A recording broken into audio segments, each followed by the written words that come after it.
François Bayrou va être soumis le 8 septembre, et puis à sa demande, à un vote de confiance qui mettra en jeu son rôle de Premier ministre. Un jeu plutôt mal engagé, puisque de nombreux commentateurs le disent déjà parti et tentent même de deviner son potentiel successeur. Et pendant ce temps-là, c'est l'objet de ton article, Naïm, et c'est pour ça qu'on t'interroge aujourd'hui. François Bayrou est accusé de vouloir passer tout discrètement et par décret plusieurs textes doublant par exemple les franchises médicales, augmentant le reste à charge pour des patients, et une décision qui suscite la colère des syndicats. Je vais vous passer une interview que tu as faite justement, Naïm, avec les moyens techniques d'Aliénor et de Clem du service vidéo de Sophie Binet, qui est secrétaire générale de la CGT.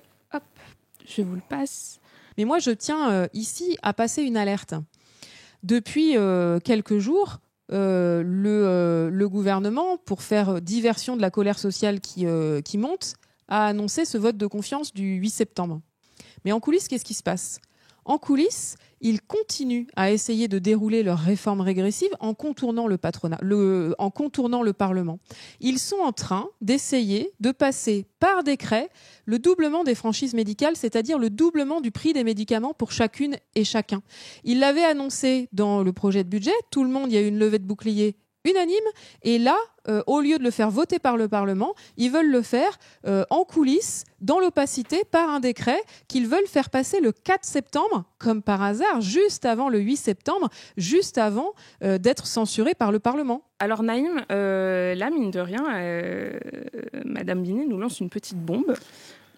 Ouais, alors déjà, nous, on est en mesure de confirmer les affirmations de Sophie Binet, puisqu'on a eu accès à ces 10 décrets, mais également un courrier du président de la CNAM, donc de la Caisse nationale d'assurance maladie, qui confirme ces dires. Et avant toute chose, et avant de m'exprimer, il faut préciser qu'on a contacté le ministère de la Santé, qui ne nous a pas répondu, qui n'a pas répondu à nos questions, malgré une relance téléphonique. Et donc oui, donc c'est l'objet de l'article en ouverture du journal de ce matin que vous pouvez retrouver sur Internet. Le gouvernement, malgré l'annonce de François Bayrou de se soumettre à un vote de confiance des députés le 8 septembre, le gouvernement, en ce qui concerne les franchises médicales, essaie d'accélérer et a demandé au conseil de la CNAM, donc de la Caisse nationale d'assurance maladie, de se prononcer sur 3 décrets qui visent à doubler les franchises médicales. Est-ce que tu peux nous expliquer déjà doubler les franchises médicales ? Qu'est-ce que ça signifie concrètement ? Alors, concrètement, aujourd'hui, quand vous allez chez le médecin ou que vous achetez des médicaments, il y a un reste à charge auprès de l'assuré, auprès de la personne qui bénéficie de ces soins.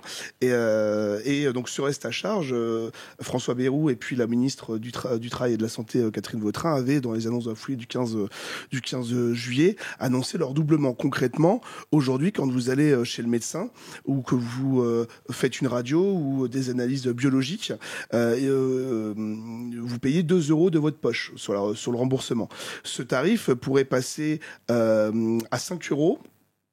Enfin, ne pourrait pas être inférieur à 4 € contre 2 € actuellement. Il pourrait passer à 5 € contre 3 €. Donc, en gros, il vous resterait à votre charge entre 3 et 5 € si le gouvernement va au bout. Et puis, je prends un autre exemple sur les boîtes de médicaments. Aujourd'hui, par boîte de médicaments, la sécurité sociale vous prélève 1 €. Donc, il y a 1 € de votre poche que vous payez.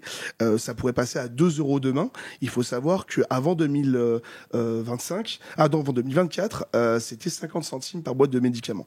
Donc, en gros, en 2 ans, ça a passé de 50 centimes de notre poche par boîte de médicaments à 2 €, ce qui représente pour certaines familles des centaines d'euros en plus de reste à charge chaque année. Par année. Elle nous disait, Sophie Binet, que ça devrait passer le 4 septembre. Le 4 septembre, c'est tout proche, c'est dans 2 jours au moment où on tourne cet échange. Et du coup, 4 jours avant le possible départ de François Bayrou, c'est aussi quelque chose qui a été confirmé, ce calendrier. Comment tu envisages Alors ce oui, calendrier? ça, la tenue de la réunion, on peut... alors déjà, avant de répondre à ta question, il faut rentrer un peu dans la fabrication de la loi. Aujourd'hui, donc le budget de la sécurité sociale est régi par ce qu'on appelle le PLFSS, donc le projet de loi de financement de la sécurité sociale qui est voté par le Parlement. Mais le Parlement a autorisé le gouvernement à légiférer sur la question des franchises médicales par décret. Et comment le gouvernement prend ce décret? Il écrit ce texte, il le soumet au conseil de la CNAM, donc de la Caisse nationale d'assurance maladie. Son avis est consultatif et qu'importe ce que décide ce conseil, qui est composé de représentants des syndicats, donc des salariés, parce que la sécurité sociale est financée par les cotisations salariales et patronales, donc par des représentants du patronat, par des personnalités qualifiées. Et donc qu'importe ce que décide ce conseil, le gouvernement peut présenter son décret au Conseil d'État et doubler les franchises médicales sans vote du Parlement. Donc il n'y a pas de garde-fou par rapport à ces décisions-là? Là, en l'occurrence, non. C'est une possibilité qui a été, enfin, c'est une opportunité qui est rendue possible par le Parlement auparavant. Mais ça pose une question politique. Ça pose une question politique parce que François Bayrou a annoncé se soumettre au vote des députés. Et donc, de fait, aujourd'hui, c'est un Premier ministre avec un point d'interrogation sur la tête. Et on ne peut pas à la fois vouloir soi-disant répondre à une colère sociale qui monte dans le pays suite à l'annonce des 44 milliards d'euros d'économie, tout en passant en douce sur des choses qui touchent très concrètement les Françaises et les Français. Et ça pose d'autant plus question que François Bayrou, lors de son allocution, lors de sa conférence de presse le 25 août, si ma mémoire est bonne, dernier, avait dit « Je me soumets à un vote de confiance pour savoir si une majorité de députés sont d'accord avec moi avec le diagnostic. Donc son diagnostic est qu'il faut réduire la dette et maintenir le cap des 44 milliards d'euros d'austérité. Et ensuite, je négocierai au cas par cas l'ensemble des mesures. La trajectoire de 44 milliards d'euros d'économie n'est pas négociable, mais je suis prêt à négocier chacune des mesures que moi je présente. Mais comment est-ce qu'il peut vouloir se soumettre à un vote des députés puis dire je négocie ensuite ce qui peut les sources d'économie, tout en voulant passer en catimini par décret sur des choses très concrètes qui vont toucher la vie de tout le monde. Et je précise aussi que, et c'est nos confrères des Échos, qui nous apprennent ça dans leur édition d'hier, que d'autres décrets sont prévus, notamment sur la question de la refonte des exonérations des cotisations sociales. Donc, pour tous ceux qui savent pas ce que c'est qu'une cotisation sociale, en fait, l'argent que vous touchez à chaque fin de mois, c'est pas l'entièreté de votre salaire.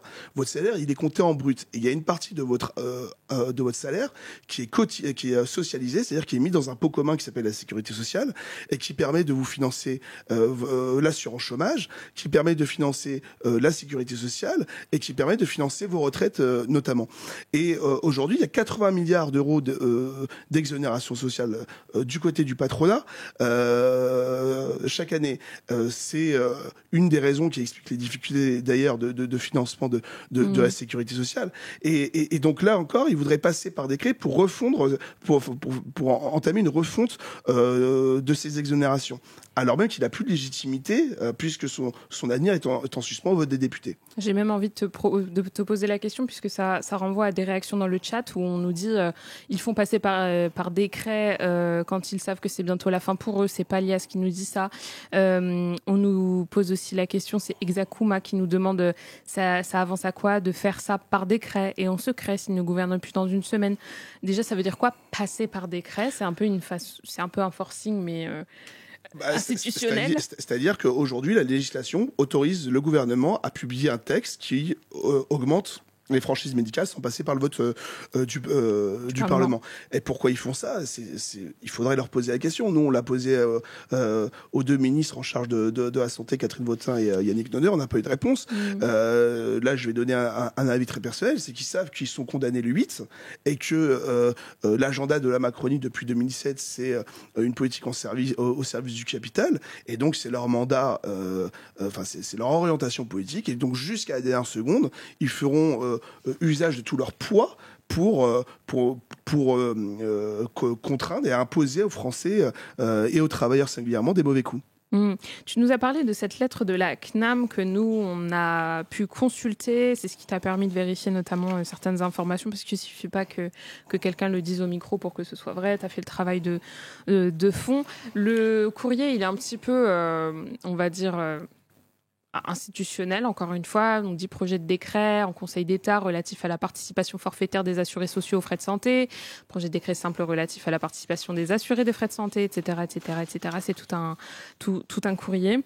Qu'est-ce que contient ce courrier? Qu'est-ce qu'il demande au ministère? Déjà, qu'est-ce que c'est la CNAM? Donc la CNAM, c'est la Caisse nationale d'assurance maladie, c'est celle qui gère ce qu'on appelle l'assurance maladie. Déjà, je voudrais saluer mon collègue Bruno qui a déniché ce courrier, parce que dans notre dossier de une de l'Humanité d'aujourd'hui, il y a deux papiers et un aspect plus... Moi, je me suis concentré sur l'aspect social, lui sur l'aspect politique, et c'est lui qui a réussi à mettre la main sur ce courrier. Donc déjà, ce courrier confirme les dires de Sophie Binet et le calendrier que la CGT nous a communiqué dans mon papier, à savoir que dès le 24 août, dès la fin août, une première fois, la CNAM était invitée à se prononcer sur ces décrets, c'est-à-dire en plein été. Ça a été repoussé au 4 septembre, mais le président de la CNAM, Fabrice Gombert, souligne que le 24 août, le contexte politique a changé. Donc je le cite, le Premier ministre a annoncé qu'il demandait à l'Assemblée nationale d'organiser un vote sur sa confiance le 8 septembre, ce qui n'est pas rien. Et donc, là encore, je cite le président de la CNAM. En conséquence, je souhaiterais que sur un sujet aussi sensible politiquement et structurant que de l'accès aux soins, l'examen de ces textes puisse être reporté, ce d'autant plus que le Conseil considère que ces sujets auraient dû être, dès le départ, intégrés au débat parlementaire du projet de loi de finances de financement de la sécurité sociale. Donc on voit bien qu'il y a un malaise, qu'il y a un gouvernement qui essaie de passer en force parce qu'il sait que sa chute est proche. Et en même temps, des acteurs du médico-social qui opposent une résistance et qui dénoncent un passage en force. On nous repose la question, alors peut-être qu'on n'a pas été assez clair, on nous dit c'est vrai que ça ne nous dit pas ce qu'ils y gagnent s'ils ne sont plus en responsabilité. Mais au final, le décret, s'il passe avant le départ de Bayrou, le décret ne part pas en même temps que voilà. François Bayrou. Il restera là et après c'est peut-être toute une on va dire tout un voyage, toute une aventure pour annuler les décrets. Voilà, donc après il y a des recours au Conseil constitutionnel, etc. Mais si ce décret est promulgué, ce qui peut arriver donc après le Conseil de la CNAM, si ce décret est promulgué, c'est très concrètement, avant même, il y a des choses qui peuvent impacter nos vies, avant même qu'un gouvernement soit nommé ou qu'une majorité se dégage à l'Assemblée. Par exemple, en ce qui concerne je reprends mes notes, je suis désolé. Mais les deux premiers décrets, à savoir la participation forfaitaire et donc la participation forfaitaire aux actes médicaux de radiologie, de biologie, ainsi que l'augmentation du nombre maximum de participation forfaitaire par assuré de 25 à 50 et d'un montant maximum de 50 à 100 euros. Ces deux premières mesures entreraient en vigueur dans 2 mois après la promulgation du décret. On ne sait pas la situation politique dans 2 mois. Dans 2 mois, non, c'est compliqué.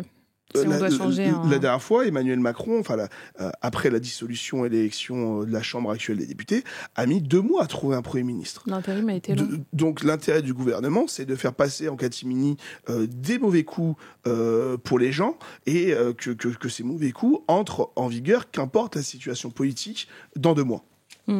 J'ai envie de te poser la question, vu que tu es en étroit lien avec les syndicats et surtout en ce moment avec la rentrée sociale qui approche. À ton avis, Sophie Binet, en tout cas dans l'interview qu'on a vue et que tu as menée, que vous pouvez retrouver sur notre chaîne YouTube de l'Humanité en long, parle d'une provocation. Est-ce que tu penses que ça va être un point central des mobilisations de cette rentrée ? Alors oui, déjà il y a ce que les syndicats peuvent faire sur cette question-là. Déjà ils sont unanimement, donc les représentants des syndicats au sein de l'assurance maladie sont unanimement opposés à ces décrets.